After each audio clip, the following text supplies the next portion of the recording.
नमस्कार, प्रणाम। आइए विषय कर आगे बढ़ाए थे।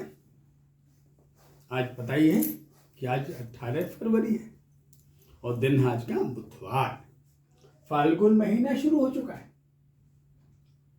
आज फाल्गुन शुक्ल प्रतिपदा है। ये प्रतिपदा कल ही शुरू हो गया था। ये प्रतिपदा आज शाम को 4:58 तक था।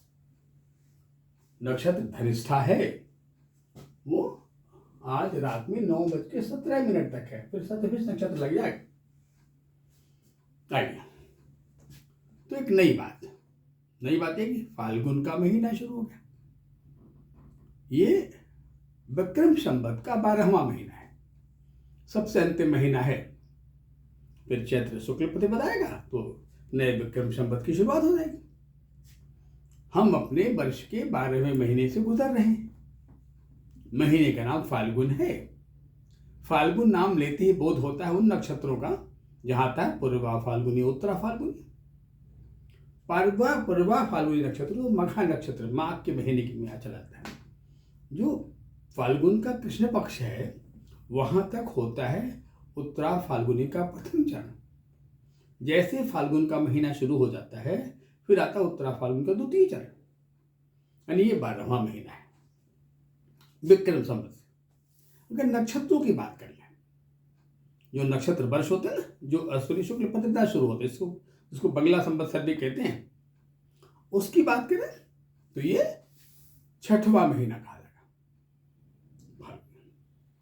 और अगर हम अयन की बातें करें, अयन के दृष्टिकोण से ये उत्तरायण का 2रा महीना है, क्योंकि कुंभ चल रहा है।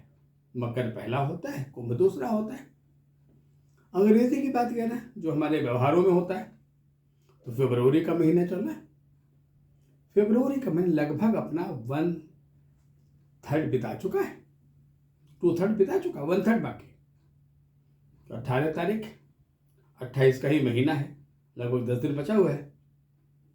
अगर फरवरी महीना जो नक्षत्रों से रूल करता है तो देखा जाए क्या हो गया, इसमें कृतिका खत्म हो चुका है, रोहिणी चल रहा है और अंतिम नक्षत्र मृगशिरा होता है जो लास्ट के 6 दिनों में आएगा, यानी वो आएगा करीब 21-22 तारीख को। खैर, ये तो रही फरवरी की बात। ये महीना क्या करेगा, ये 12वां महीना क्या संकेत दे रहे, महीना कैसा गुजरेगा, कैसा रहेगा वातावरण, कैसी रहेगी प्रकृति, कैसा प्राकृतिक परिवेश कैसा रहेगा, कैसा रहेगा किसानों के लिए, व्यवसायियों के लिए, राजनीतिज्ञों के लिए, तमाम प्रोफेशनल्स के लिए, आम जनता के लिए, और हमारे संबंध कैसे रहेंगे विदेश में। और जो पॉलिटिकल उठापटक है, राजनीतिक उठापटक है, इसकी क्या दिशा बताती है, क्या संकेत दे रहा है। आइए हम जरा इस पर बातें कर लें, फिर आगे बढ़ते हैं। इस महीने का जो प्रवेश हो रहा है ना, वो कर्क लगन में हो रहा है, 4 नंबर में हो रहा है। जैसा आप जानते हैं कि 4 नंबर का मालिक चंद्रमा होता है और ये बृहस्पति का बड़ा प्रिय अंक है। जो 4 का मालिक चंद्रमा वो अपने घर से कहाँ गया, 8वें खाने में। कहाँ गया, इस कुंभ राशि में। किस नक्षत्र का है, कहा चंद्रमा का जो मान है 4:36, अरे ये प्रवेश ही धनिष्ठा नक्षत्र में, चंद्रमा धनिष्ठा का, ये धनिष्ठा का 3रा चरण है। यहाँ पे जो कुंभ है, यहाँ कितने ग्रह बैठ गए, 5 ग्रह बैठ गए। सूर्य भी यही बैठ गया, यही है, बुध भी यही है, शुक्र भी यही है, चंद्रमा। सूर्य का 11वां महीना चल रहा है और ये तब तक चले जब तक 14 मार्च ना आ जाए। जब 14 मार्च की तारीख आ जाएगी तब सूर्य मीन में प्रवेश करेगा, सूर्य का फिर 12वां महीना हो जाएगा। आइए, अब ये जो ग्रह हैं वो क्रमशः इन 3 खानों में ही समाहित है। यहाँ मंगल है, यहाँ सूर्य बुध चंद्रमा शुक्र राहु है, यहाँ शनि बैठा है 10, 11, 12, इन 3 खानों में। बृहस्पति नाम का जो ग्रह है वो दूर है, वो मिथुन में 12वें खाने में। ग्रहों का ये कॉम्बिनेशन बड़ा अच्छा संकेत नहीं दे रहा है।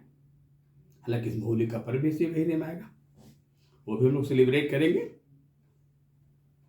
पर एक जो खुशहाली होनी चाहिए हमारे वातावरण में, एक जो मनोरम होना चाहिए, एक जो बेहतर या हेल्दी स्वस्थ सामंजस्य होना चाहिए।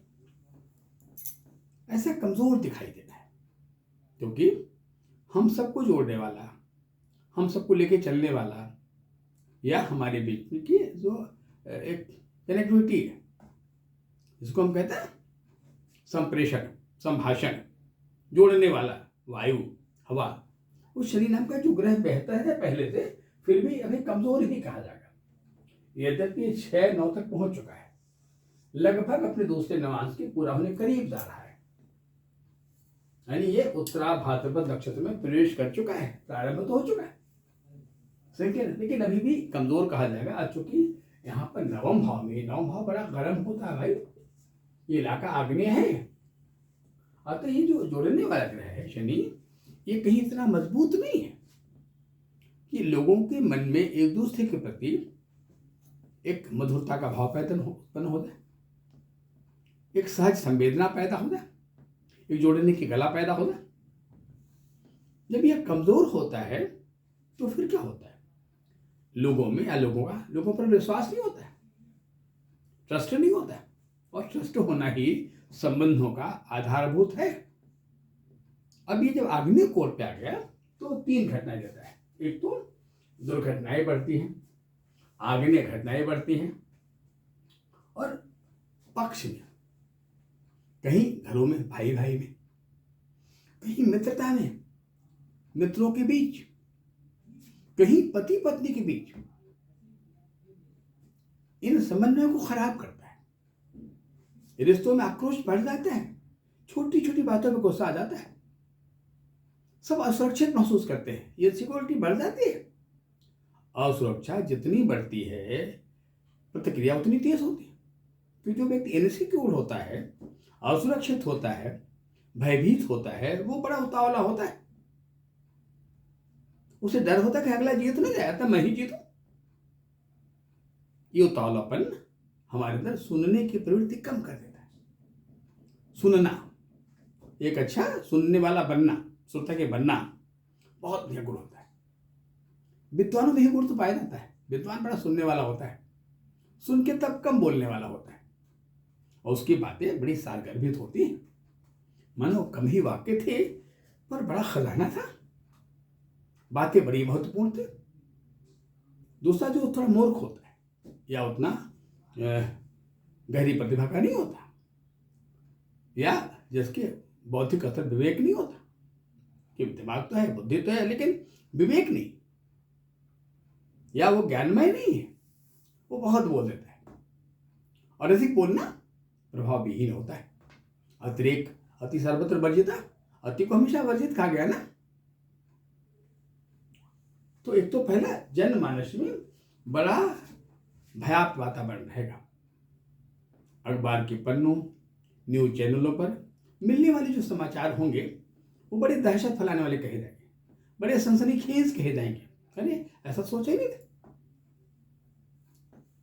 पति ने पत्नी की हत्या कर दी, पति ने पत्नी की हत्या, या पत्नी ने पति की हत्या कर दिया, मित्र ने मित्र को चाकू मार दिया, बड़े प्रगाढ़ मित्र थे और मित्र ने मित्र की हत्या कर दिया, प्रेमी ने प्रेमिका को कमरे में बंद करके लापता हो गया।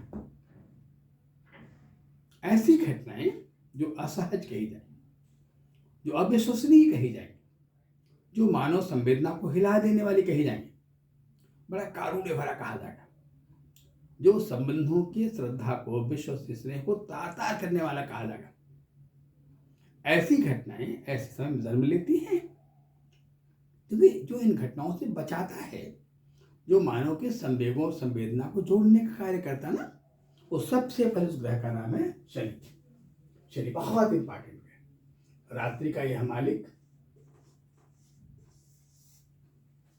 जब ये ठीक से काम करता है तो एक तो हमारे अंदर के कलुष को, बुराइयों को, गंदगियों को एलिमिनेट करता है। ये हमारे जीवन का हितैषी ग्रह हमारे अंदर शुचिता पैदा करता है। ये सफाई न करे तो शुचिता आएगी नहीं। अतः स्वस्थ रहने पर यह हमारे स्नायुमंडल का मालिक है, और हमारा स्नायुमंडल अगर स्वस्थ कार्य करता है बाई दिए तो हमें एक अच्छा विवेकशील राय भी देता है एक अच्छा पथ प्रदर्शक होता है, एक अच्छा काउंसलर भी होता है, पर डिपेंड करता है कि उसके अपने सहयोगी कैसे है। उसका पूरा ये इलाका तो खाली हो गया, वायु का क्षेत्र तो खाली हो गया। अब एक होड़ होगी, राजनीति में भी होगी, सत्ता पक्ष विपक्ष में भी होगा कि आई एम राइट, मैं सही हूं, मैं सही हूं, मैं सही हूं। और आरोप प्रत्यारोप, कहीं कहीं बड़े घिनौने आरोप प्रत्यारोप कहे जाए, कहीं कहीं तो लगता है मानवता सर्वसार हुई चली जा रही है। भारत के इतिहास में जैसी घटनाएं कभी न घटी हो, जैसे आरोपों की बातें कभी न आई हो, या इतना खराब वातावरण न आया हो, मानव के मानस पटल को झकझोर देने वाला, कैसे किस पर विश्वास करें। ऐसी घटनाएं परेशान कर देने वाली। खैर, तो एक ऐसा वातावरण रहेगा इस पूरे महीने में, कुछ बड़े परिवर्तन इस महीने में हो रहे हैं, उसकी भी बातें कर लें हम लोग। आइए, ये महीना शुरू हो रहा है, शुरू हो चुका है कब? 17 तारीख को 4:32, यानी 4:05:31 पर यह मास प्रवेश शुरू हो गया। यह फाल्गुन का महीना शुरू हो गया। दिन मंगलवार था कल। धनिष्ठा नक्षत्र, धनिष्ठा ठीक नक्षत्र है, चर संज्ञक धनिष्ठा अच्छा नक्षत्र है, खराब नहीं कहा जाएगा, भले इसका मालिक मंगल है और दिन भी मंगलवार। तो कुछ मामले में तो ये बचाव करेगा, रक्षा करेगा, बचाएगा हमको। फिर इसी महीने में जब 23 फरवरी की तारीख आएगी तो मंगल नाम का जो ग्रह है वो कुंभ राशि में आ जाएगा। मंगल धनिष्ठा के तृतीय चरण में आ जाएंगे। अभी मंगल मकर में है, सोमवार के दिन मंगल का कुंभ में आ जाना अच्छी बात कही जाएगी। हालांकि सूर्यदेव पहले से विद्यमान है, यानी ये सूर्य के साथ आ जाएंगे। मंगल अस्त है, अभी अस्त ही रहेंगे। हाँ, मंगल का अस्त होना बड़ा महत्वपूर्ण है, क्योंकि हमारे जीवन में, आम जीवन में मंगल शुभता का मालिक, मंगल चौकीदार है, मंगल बेशक पॉजिटिविटी है, मंगल जीवन का एक सकारात्मक प्लैनेट है, मंगल अमंगल से बचाने वाला ग्रह है। जब ये कमजोर होता है तो हमारी मंगलमयता कमजोर होती है, हमारी शुभता कमजोर होती है और अमंगल बढ़ जाता है, या अमंगल बढ़ने के चांस बढ़ जाते हैं। ये कुंभ में आ जाएगा। क्या फर्क होगा? अभी तो मकर में है, तब कुंभ में होगा, दोनों में क्या अंतर होगा? हाँ, एक फर्क होगा। तो फर्क होगा, जो मकर है, ये चर है, ये मंगल की बड़ी प्रिय राशि है। जब कुंभ में आ जाएगा, सूर्य के साथ आकर थोड़ा अस्त मंगल और कमजोर हो जाएगा, वो बड़ा करीब आ जाएगा और अन्य ग्रहों के साथ आएगा। जो भी ग्रह सूर्य के साथ होता है तो कमजोर होता है, तो मंगल पहले से और वीक हो जाएगा, तो बल्कि कुछ खराब किस्म की घटनाएं और बढ़ जाएंगी। आइए, इसी बीच में 1 मार्च की जब तारीख आएगी, 1 मार्च, तो शुक्र का परिवर्तन हो रहा है। ये कहाँ जा रहे हैं? ये पूर्वा भाद्रपद नक्षत्र के चौथे चरण में जाएंगे। राशि क्या बनेगी? मीन, यानी शुक्र उच्च का हो जाएगा मीन। अच्छी बात है, शुक्र जब मीन में उच्च का हो जाएगा तो एक अच्छी बात कही जाएगी। शुक्र शुभता का मालिक है, तो कुछ संवेदना तो पैदा हो जाएगी। शुक्र जैसा अस्त भी थे, बड़े कमजोर थे, शुक्र उदय हो गया। शुक्र का उदय कल था 17 तारीख, कल दिन में 11 शुक्र उदय हो चुका है। पर उदय होने के 3 दिन तक इसकी अवस्था बालत्व की होती है ना। शुक्र मैच्योर नहीं होता है, प्रभावशाली नहीं होता है, बड़ा कमजोर होता है। अभी तो कमजोर कहा जाएगा 17, 18, 19, 20 तक, 20 को 11 बजे तक फिर शुक्र का प्रभाव बढ़ना शुरू हो जाएगा। शुक्र मीन में आ जाएगा, इसका प्रभाव बढ़ जाएगा। और बृहस्पति नाम का जो प्लेनेट है वो ऑलरेडी मिथुन में है, जो चल रहा है। ये बृहस्पति मार्गी हो जाएंगे 11 मार्च को। अच्छी बात ये भी होगी कि उनका बकरा तो खत्म हो जाएगा, क्योंकि ग्रह जब रुक जाते हैं तो हम कहते हैं बकरी दिखाई दे रहा है। ग्रह कभी उल्टा चलता होता नहीं है, लेकिन जब ठहर जाते हम कहते हैं बकरी, रेट्रोग्रेड, ठहर जाना अच्छी बात नहीं होती, क्योंकि प्रकृति का नियम है चरवाहे चरवा, चलते रहो, निरंतरता। हमारे ग्रह चलते रहते हैं, समय चलता रहता है, घड़ी चलती रहती है, जीवन चलता रहता है, पृथ्वी चलती रहती है, सब यहाँ चल रहे हैं। रुकना, विराम या रुक जाना थोड़ा सुफोकेटिंग होता है। खैर, तो बृहस्पति 11 मार्च को मार्गी हो जाएंगे, ये भी बड़ा पॉजिटिव साइन है, एक अच्छा लक्षण है। इसी बीच में आगे बढ़ेंगे, फिर आएगा 1 तारीख जिसका नाम होगा 17 फरवरी। इसी महीने की 17 फरवरी को, इसी महीने की 3 तारीख को, 3 मार्च को पूर्णिमा आएगा। पूर्णिमा मंगलवार को है, और ये पूर्णिमा जो है वो शाम को 5:08 तक है पूर्णिमा। आई बात समझे? उस दिन मघा नक्षत्र है, सुबह 7:32 तक, फिर पूर्वा खौल में लग जाएगा, यानी चंद्रमा सिंह राशि में होगा। जाहिर सी बात है, सूर्य कुंभ में, चंद्रमा सिंह होगा, पूर्णिमा आ जाएगा। खैर, ये पूर्णिमा के आसपास का जो समय होगा वो थोड़ा और संवेदनशील कहा जाएगा। तो 2 महीनों का जोड़ होगा, फरवरी और मार्च का। मार्च की शुरुआत होगी, 3 नंबर का महीना मार्च होता है भाई। आइए, मार्च की शुरुआत में मृगशिरा नक्षत्र से होता है। खैर, यानी मार्च की शुरुआत और फरवरी का एक थोड़ा सेंसिटिव है दोनों के बीच में, यानी पूर्णिमा के आसपास से लेके यानी 7-8 मार्च तक के बीच का जो समय है वो बड़ा ही थोड़ा सा अचानक होने वाली घटनाओं का द्योतक होता है। राजनीति उठा पटक में कुछ बड़े कारनामे न हो जाए, कुछ सत्ता का उठा पटक न हो जाए, कुछ मंत्रियों को इस्तीफा न देना पड़ जाए, कहीं कुछ नए चुनाव की स्थिति पैदा हो जाए, इस तरह का वातावरण पैदा करता है। खैर, फिर आएगा 19 मार्च की तारीख। 19 मार्च को अमावस्या हो जाएगा, जो प्रातः 6:54 उसी दिन प्रतिपदा लगेगा, यानी 20 मार्च को चैत्र शुक्ल शुरू हो जाएगा। हालांकि द्वितीया में शुरू हो रहा है, नवरात्र शुरू, नया साल शुरू हो जाएगा। और यह जो वर्ष है जो शुरू हो रहा है 17 फरवरी की शाम को 5:32 से, इसका समापन होगा 19 मार्च को प्रातः 6:54 पर। ये फाल्गुन का महीना पूरा हो जाएगा। और ये जो परिवर्तन हो रहे हैं अच्छे परिवर्तन, एक मंगल का छोड़ के बाकी अच्छे परिवर्तन, शुक्र का तो अच्छा परिवर्तन का, और ये तकरीबन फरवरी का 3rd वीक से लेके मार्च के 30 सप्ताह तक चलेगा। फिर ये खत्म होगा और फिर शुरू हो जाएगा नया साल। इसी बीच में 3-4 तारीख आएगा, तो 3 तारीख को पूर्णिमा है ना, हाँ 3 को पूर्णिमा ना, तो 4 को होली हो जाएगा, होली का त्यौहार आ जाएगा। होलिका का त्यौहार बसंत का त्यौहार कहते हैं, पर इस बार इत्तेफाक से जो होली का त्यौहार वो शिशिर ऋतु में ही पड़ जा रहा है, क्योंकि बसंत तो 14 मार्च के बाद शुरू होता है, लेकिन शिशिर का उत्तरार्ध बसंत के आगमन का संकेत दे देता है।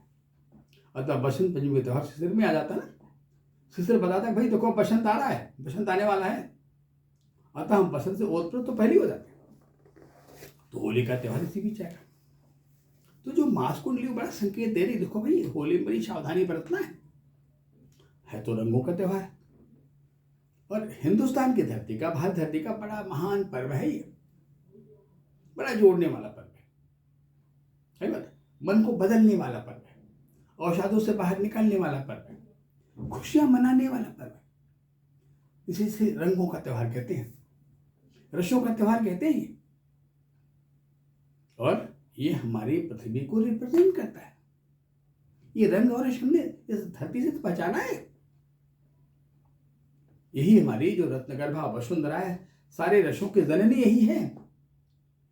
सारे रस पृथ्वी में से ही पैदा होते हैं, जितने रस पैदा होते हैं, और बिना रसों के रंगों की कल्पना नहीं कर सकते। रंग और रस बड़े सगे भाई बहन हैं, दोनों बड़ा अच्छा तालमेल होता है आपस में।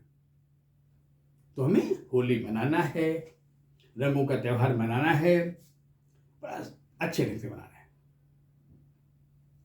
प्रयास करना है कि कोई ऐसी गलतियां न हो। सामान्यतः ऐसे त्योहारों में लोग नशे आदि का सेवन कर लेते हैं, मदिरा आदि का सेवन कर लेते हैं, दुर्घटनाएं बढ़ जाती हैं। ग्रह कमजोर चल रहे हैं, दुर्घटनाएं हो सकती हैं। खराब रंग किसी की आंख को खराब कर सकता है, किसी की त्वचा में एलर्जी पैदा कर सकता है, कहीं प्राण घातक भी बन सकता है। होता कोई कुछ नशा लेके वाहन चलाए, कोई दुर्घटना हो जाए तो उस समय अच्छा नहीं है। तो त्यौहार भी मनाएं और शांतिपूर्वक मनाएं, प्रेम से मनाएं, सावधानी से मनाएं। ऐसा संकेत देने की कोशिश करें, ऐसी शिक्षा देने की कोशिश करें, ऐसा इंगित करें अपने आप से कि जो अनुकरणीय हो, जो आपको देख के लोग भी फॉलो करें। ये रहा आज का एपिसोड। आगे और भी बातें करेंगे। ये फाल्गुन का महीना है, अच्छा महीना है, खुद का ध्यान रखना है। अगले एपिसोड में और चर्चाएं करेंगे। तब तक के लिए नमस्कार, प्रणाम।